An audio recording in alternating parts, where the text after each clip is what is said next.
পবিত্র রমজান মাসে মুসল্লিদের জন্য এক দারুণ খবর জানালো সৌদি আরব সরকার।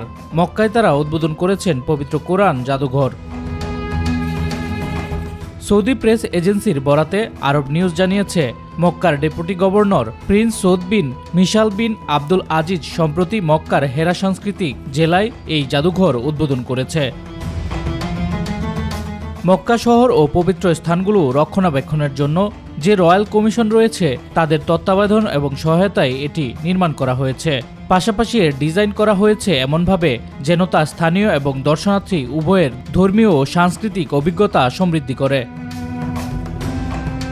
এখানে রয়েছে কোরআনের দুর্লভ ও ঐতিহাসিক কিছু পাণ্ডুলিপি। তবে এই জাদুঘরের অন্যতম আকর্ষণ হল ইন্টারেক্টিভ ভিজুয়াল প্রদর্শনী, যার মাধ্যমে দর্শনার্থীরা জানতে পারবে শুরুর দিকে কিভাবে পবিত্র কোরআন শরীফ লেখা শুরু হয় এবং সেখানে কোন প্রক্রিয়ায় এগুলো যুগ যুগ ধরে সংরক্ষিত হয়ে আসছে। এছাড়াও প্রদর্শিত নির্দেশগুলির মধ্যে রয়েছে উসমান বিন আফফানের কোরআনের পাণ্ডুলিপির কিছু আলোকচিত্রর কপি এবং আয়াতের বেশ কয়েকটি প্রাচীন পাথরের শিলালিপি। বর্তমানে মক্কার চেতনা এবং ইতিহাসের সম্পৃক্তি হেরা সাংস্কৃতিক জেলা আগ্রহীদের কেন্দ্রবিন্দুতে পরিণত হয়েছে, যার কারণে এখানে ধর্মীয় জ্ঞান ও শিক্ষাগত অভিজ্ঞতা বৃদ্ধির জন্য বিভিন্ন সুযোগ সুবিধা রয়েছে।